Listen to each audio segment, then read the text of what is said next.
Saya minta maaf kepada Pak Mukhtar karena saya mantu kurang ajar, gitu loh. Jadi mantu nggak tahu diri.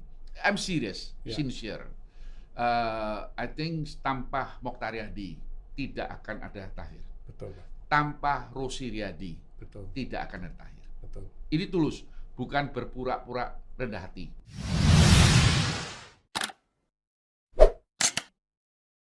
Pak Tahir juga dengan Papa Mama diminta tetap untuk menyelesaikan S1-nya di Nanyang ya. Nanyang, ya. Jadi punya kesempatan untuk kuliah di Singapura. Punya kesempatan kenal Pak istri saya. Oh. Ya. Iya. Jadi saya itu nggak ada orang yang mau. Jadi untung istri saya mau. Jadi kalau nggak ada istri, sekarang saya mungkin masih jualan bakmi di apa toko apa itu? Toko 6 ya, Tunjungan ya. Istri saya baik, anaknya orang kaya.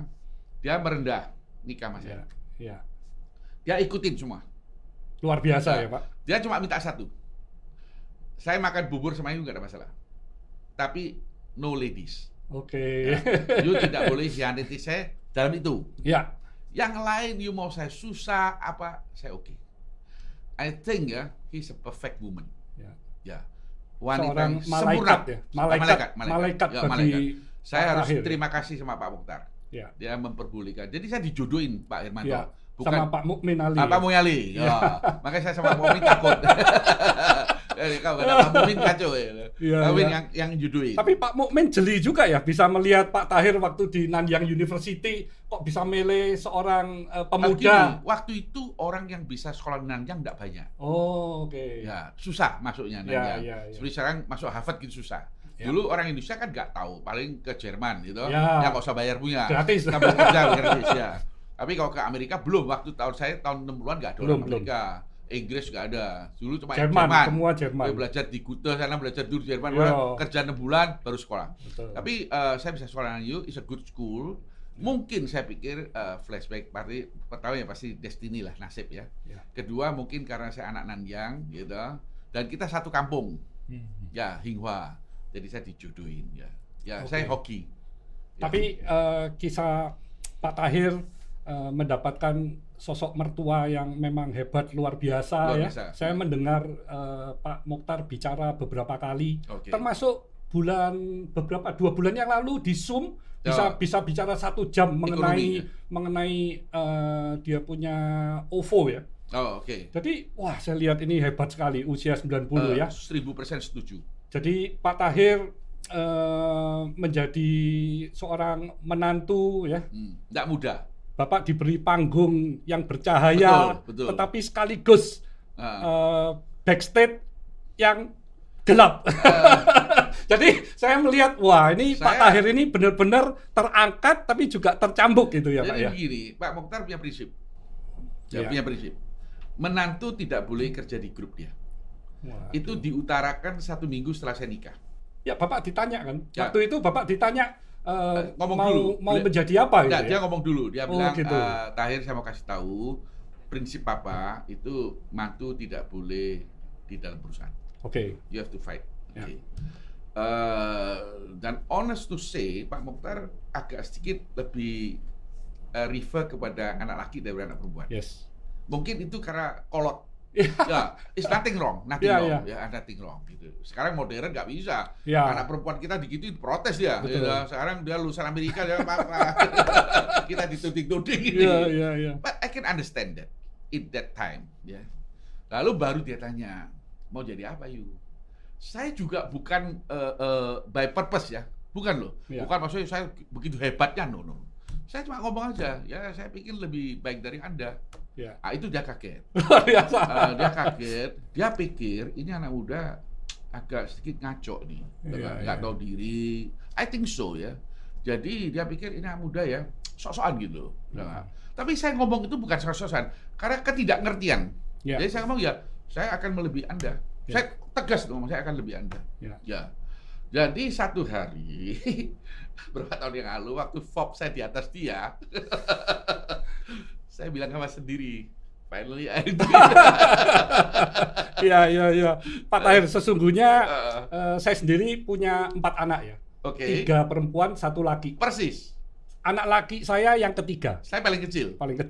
Jonathan ya. Jadi saya sebelum anak perempuan pertama, kedua, ketiga juga married, calon menantu saya panggil, saya tanya hal yang sama. Kamu besok mau jadi apa? Dia bilang apa? Yang pertama, dia pasti wah keren, dia mau masuk di dalam Fortune 500. Oke. Yang kedua, yaitu selang beberapa tahun ya, saya juga tanya pertanyaan yang sama. Dia ngomong, saya akan lebih sukses dari papa. Wah, keren. Iya betul. Oke, my question. Jadi saya welcome ya. Jadi anak perempuan saya, menantu saya, semua saya kasih panggung yang sama. Saya kasih kesempatan yang sama. Saya tidak membedakan anak laki dan perempuan. Paling penting menantu juga nggak saya bedakan. Paling penting mantunya sayang sama anak saya. Yes, setuju, Pak. Kalau saya gampar. You mau jadi lebih kaya dari saya, I don't have problem. Dan itu pasti ya Pak Tahir ya. Menurut saya pasti. Siklus dunia bundar ini pasti yang di atas akan turun, yang di bawah akan naik. Jadi ini tidak bisa dihindarin sesungguhnya. You tahu satu mantu ya di Indonesia yang menjadi idola saya. Itu mantunya Sinarmas. Sayang 42 tahun udah meninggal. Itu mantu yang bagus. Dia ikut membesarkan Sinarmas. Namanya Rudi Meloa. Dia suaminya Sukmawati. Tapi levernya gagal. Ganti lever di Inggris 1 tahun gagal. He's very good son-in-law. Mantu yang luar biasa. Sebenarnya saya belajar dari dia. Tapi sekarang flashback ya. Saya ambil kesimpulan nih. Karena ini kan dengar banyak orang. Satu, saya minta maaf kepada Pak Mokhtar karena saya mantu kurang ajar. Gitu loh. Jadi mantu nggak tahu diri. I'm serious, sincere. I think tanpa Mokhtar Riyadi tidak akan ada Tahir. Betul. Tanpa Rosi Riyadi tidak akan ada Tahir. Ini tulus, bukan berpura-pura rendah hati. Enggak, saya bukan orang yang rendah hati. Tapi saya adalah factual, fact finding, fakta hidup. Pak Mokhtar tidak kasih saya 1 sen, tetapi tanpa Pak Mokhtar tidak akan ada Tahir. Yang terpenting hidup itu dia kasih panggung. Tapi sebaliknya Pak, kalau bukan seorang Tahir, mungkin juga tidak akan Bapak ditempa demikian kerasnya, mungkin juga tidak akan bangkit loh Pak. Jadi ini ini memang satu two way Pak. Jadi nggak bisa karena Pak Mokhtar saja, tapi memang benar-benar seorang Tahir ini begitu ditempa demikian kerasnya, tapi bisa bangkit dan bangkitnya beberapa kali. Saya setuju karena Pak Mokhtar masih punya 2 mantu yang lain. Iya. Sekarang masih gitu-gitu aja. Jadi saya kira teorinya Pak Hermanto saya setuju. Iya Pak. Jadi memang saya melihat cerita Bapak itu hari yang kedua ya. Saya lihat waduh begitu perjuangan Bapak demikian kerasnya untuk membuktikan bahwa Bapak bisa menjadi seorang yang mandiri dan sukses ya. Itu memang suatu tantangan ya Pak ya, karena saya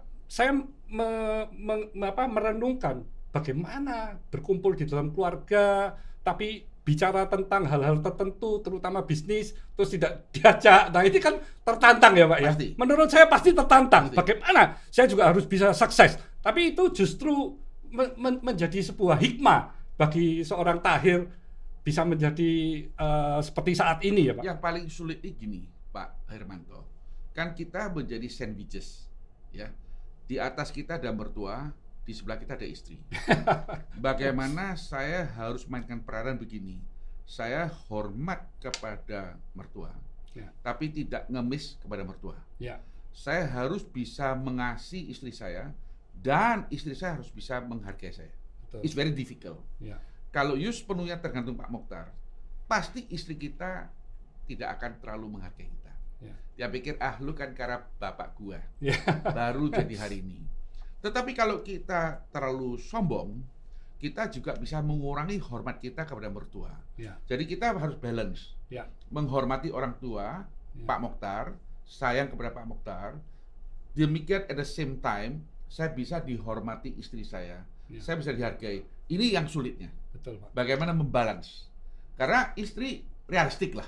Kalau you sepenuhnya tergantung papanya, dia susah hormat sama you. Tulus ya. Betul. Bukan karena istri itu baik apa nggak baik loh. It's normal. Lu ini minta, itu minta. Dia nggak bisa menghormati Anda. Tapi you mau dia hormati, tapi jangan mengurangi hormat kita kepada Pak Mokhtar. Itu yang balance yang sulit. Dan saya mampu untuk membalancekan. Setuju. Itu karena seorang Tahir dimulai dari keluarga yang benar-benar di bawah, ya, cobaannya demikian banyak sehingga Bapak merasa hal-hal begitu bisa dilalui gitu. Ya. Jadi tidak semua orang memang sanggup ya. Dan saya lihat Bapak juga beberapa kali mengalami turning point ya. Tidak hanya satu kali, tapi beberapa kali. Ya. Ujian demi ujian. Ya. Jadi dalam 10 tahun ya Bapak lebih ya, mungkin lebih dari 10 tahun lebih Bapak, dari 10 tahun. Bapak mengalami kegagalan saya demi kegagalan. Ya, terakhir gagal yang paling berat 97-98. Ya. Ya, itu gagal yang 88-89. Waktu itu saya dagang mobil bangkrut. Itu karena dari Indomobilnya yang menutup cabut, mencabut. Tapi blessing juga. Kalau saya tidak ditutup, mungkin saya sampai hari ini masih dagang mobil. Jual mobil ya. Paling buka bengkel lah. Iya. Dan Bapak juga ada usaha lagi yang Ulford ya. Ulford itu furniture ya. Itu 80-an. Itu 80-an. Ya, setelah mobil Bapak switch. Enggak. Setelah saya Duralex dulu ya. Saya kerja Duralex import. Setelah itu saya kerja mebel. Ya, baru masuk ke mobil. Dan di mebel itu Bapak juga ada kenangan yang tidak terlupakan ya. Bapak mencantumkan logo merah itu pun juga. Pak Hermanto ini begini ya. Nanti rekam, ulangi ya. Nanti keluarga istri saya. Enggak, karena saya merasa wow, ini ipar Bapak juga very strong ya, gitu ya. Sangat keras sekali terhadap seorang Tahir gitu menurut saya. Kecewanya. Waktu pembukaan datang semuanya happy. Ya, gitu loh. Iya. Jadi setahun atau 2 tahun kemudian stafnya Lipo sekarang udah meninggal, namanya Roy Tirtaji, staf hebat lah. Tangan kanan. Dia kasih tahu saya tidak boleh dipakai. Ya. Pertimbangannya simple bahwa logo itu mau dipakai di bagian bidang finance. Yes. Oke, saya copot. Dan waktu saya copot, saya tidak mau cat kembali. Ya. Saya biarkan bekasnya. Ya.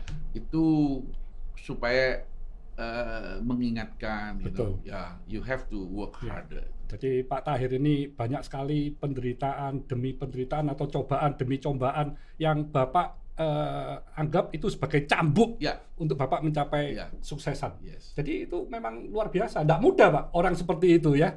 Memang nggak tahu 1/1 miliar berapa miliar. Jadi saya membaca ini sangat asik Pak. Sampai istri saya ini bingung. Loh kamu itu kok baca buku terus? Waduh, buku kedua kita udah keluar ya. Wah deh Pak ya. I'm proud to be Indonesian. Saya malah usul Bapak untuk selanjutnya ini saya memang usul gimana sih Bapak sekarang sudah menjadi tokoh yang luar biasa ya. I'm proud to be Indonesian itu yang kasih selamat lebih hebat lagi. Ya. Presiden Prancis Macron ya tulis komentar. Wow. Obama kasih komentar. Wow, keren. Pasti Bill Gates, itu jelas. Tapi orang dua kepala negara itu Obama sama Macron kasih komentar. SBY ngomongnya bagus. Dia bilang kita hutang kepada Pak Tahir. Betul Pak. Dia itu ada. Mungkin nanti mintain ya satu. Itu very good. I'm proud to be Indonesian. Saya bangga sebagai orang Indonesia. Keren Pak. Ya. Ya Pak. Jadi Pak Tahir juga akhirnya mempunyai satu ide membuat nama grup ya, yaitu akhirnya keluarnya Mayapada ya Pak ya. Jadi ini artinya juga sungguh sangat besar ya. Enggak, jadi gini Pak Hermanto, saya kan notaris, saya cari nama yang bagus-bagus, tahu nggak? Dia bilang ini sudah didaftar, ini gimana? Jadi dia bilang sudah daftar, lalu saya tanya dong, kalau itu sisanya apa? Dia bilang ada nama Mayapada, nggak ada orang mau pakai. Saya tanya Mayapada itu apa? Itu ternyata bahasa Sanskerta, artinya universe. Oh sama. Alam sejagat. Sejagat. Terlalu besar Pak, nama itu terlalu besar, jadi nggak ada orang yang mau pakai. Nggak berani ya. Nggak populer. Nggak berani pakai Pak. Jadi orang kan cari Buana, universal, global gitu. Jadi nggak ada orang pakai. Jadi semua sudah dihabisin orang. Dan saya notaris, kalau itu sih saya apa? Dia bilang ada nama Mayapada. Juga bodoh-bodoh lah. Oke gitu aja. Iya. Jadi sebetulnya Pak, kalau kita pakai tukang ramal ya, datang ngeramal rumah kita, tukang ramal itu nggak bisa Pak robah nasib. Yang robah nasib nanti orang yang tinggal di dalamnya Pak. Ya. Jadi orang tinggal di dalam, kalau dia orang yang bagus Pak, dia merubah nasib Pak. Betul Pak, setuju lah Pak. Jadi bukan tukang ramal yang merubah nasib kita. Diri Pak. Kita sendiri lah Pak yang bisa merubah ya Pak ya. Betul. Jadi asal punya kemauan, punya satu keinginan yang kuat, itu cuma tinggal tunggu waktu aja. mau nggak menjalani prosesnya kan.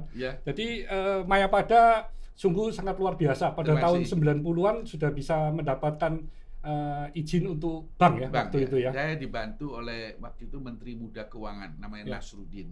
Sekarang udah almarhum. Satu lagi Dirjen Perdagangan Kumal Jamil. Jadi Pak Kumal itu seorang pribumi, dia datang ke Bank Indonesia, dia merekomen ada orang namanya Tahir dikasih. Kalau you mau tahu kualitasnya Tahir, you tanya Menteri Muda. Nasruddin Sumintapura. Tapi terakhir mereka dua-dua jadi komisaris. Nasruddin sudah meninggal. Dan dari tahun 90 itu cahaya dari Pak Tahir ini terus bercahaya ya. Katanya Pak Tahir waktu itu kan Mayapada masih sebuah bank yang masih kecil sehingga tertutup dengan rindangnya bank-bank yang besar. Tetapi waktu 97-98 yang memporakkan pandakan yang seluruh bank besar, sehingga akhirnya Bapak yang justru terlihat kita bilang mencuat. The sky is blue. Sky is blue. Dulu kalau kita lihat atas amit-amit ada si A, si B, si C, si D, ini hubungannya sama Pak Harto, ini temennya Pak Harto, ini familia. Aduh, kapan lihat matahari? Tapi jadi Bapak benar-benar menjalankan bank ini dengan cara-cara yang sangat konservatif ya? Saya gini. Kalau nggak konservatif 97-98 Bapak pasti ikut kolaps dong. Jadi gini Pak Hermanto, bank itu dengan kasus tahun 2002 saya kena terapa isu. Saya baru tahu it's not easy. Oh, nggak gampang Pak? Nggak gampang Pak. Saya kan diisukan Jiwasraya lah ini itu gitu. Tahun berapa itu Pak? Tahun ini kan. Oh baru. Oke. Terlibat di Jiwasraya lah, Beni Cokro lah apa-apa. Tapi ya alhamdulillah ya bahwa ternyata Kejaksaan Agung di Komisi 3 mengklirkan bahwa kita periksa ratusan orang, institusi, tidak ada nama Tahir maupun Bank Merah. Rumor itu memang jahat sekali Pak, apalagi saat ini kalau di sosial media itu beredarnya itu demikian cepat. Jadi kalau nggak ada pembenaran, itu bisa-bisa dianggap orang benar Pak. Terakhir ya, kita cuma mikirin pagi bangun, malam tidur, mikirin satu nasabah. Karena nasabah penting. Saya pikir, aduh keluarga saya nggak punya cacat ya. Masa kita gara-gara punya cacat? Dan dari anak-anak saya gimana? Dan dari anak saya kalau keluar dituding orang, saya nggak mau. Jadi saya fight. Sampai hari ini Pak Hermanto, keluarga kita, anak-anak saya taruh uang di Bank Merah di perusahaan terbesar. Kira-kira dalam 4 triliun. Wow. Saya menempatkan aset pribadi, bukan uang, aset pribadi di luar aset bank, kira-kira 11 triliun. Dan puji Tuhan ya, hari ini kita sekarang Kamis ini kita uang di Bank Indonesia ya, deposit di Bank Indonesia kita mungkin ada kira-kira hampir 10 triliun. Puji Tuhan. Bersyukur. Pak Tahir, kalau flashback ke 97-98 Pak, ini kan tidak banyak bank yang bisa survive. Pak Tahir dengan Mayapadanya kan malah justru pada saat itu lebih bersinar lagi. Itu seperti bisnis kami Pak. Jadi Avian ini kami juga 97-98 dan seluruh grup nggak pernah ada masalah Pak. Ada Aqua Avian tuh ya? Oh nggak ada. Nggak ada. Nggak ada Pak. Avian itu Perancis ya? Avian. Jadi Avian kami pada saat 98-99 itu malah kami yang terus meningkatnya itu lebih cepat lagi. Karena saingannya banyak bermasalah. Dan kami waktu itu juga dipercaya oleh seluruh supplier tanpa LC, semuanya ngirim barang. Setelah barang terima, saya transfer. Dan saya tidak pernah meleset dari janji. Nah itu adalah reputasi yang kita tetap menjaga. Kalau saya agak terbalik Pak Hermanto. Saya karena bodoh, I don't make mistake. Bukan karena pinter. Jadi karena kita bodoh. Menurut saya bukan bodoh Pak, tapi not greedy. Karena kalau orang pada zaman itu, kenapa kok mesti pinjemnya US dollar? Karena selisihnya bisa 15%. Persis. 15% terus selisih setiap tahun cuma 5%. Berarti savingnya 10%. Ambil untung. Mereka kalau ngitung kan saving 10%. Tapi kalau terjadi devaluasi, jadi give up aja Pak. Jadi saya punya disertasi doktor ini bahas 97-98. Yes. Nanti kalau nggak keberatan saya kirim disertasi saya. Boleh Pak. Senang sekali Pak. Saya udah diuji di Tokyo U sama Malaysia U. Kalau mau ujian harus 2 jurnal diuji dulu. Keren sekali. Di luar negeri ya.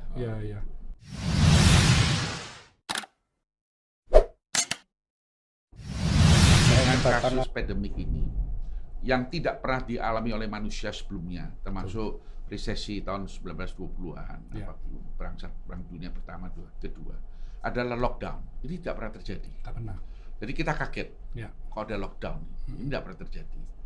Jadi apa yang terjadi nanti ini setelah keluar COVID, sudah keluar vaksinnya atau pengobatannya, kita akan mengarah ke dua ekstrim. Satu, berapa puluh tahun ini kita mengemphasize mengenai globalisasi. Justru ini akan mundur. Globalisasi akan menjadi deglobalisasi. Ya. Karena negara-negara sekarang mulai mikirin diri sendiri. Ya. Karena lockdown ya, saya harus mikirin bangsa saya, masyarakat saya, negara saya.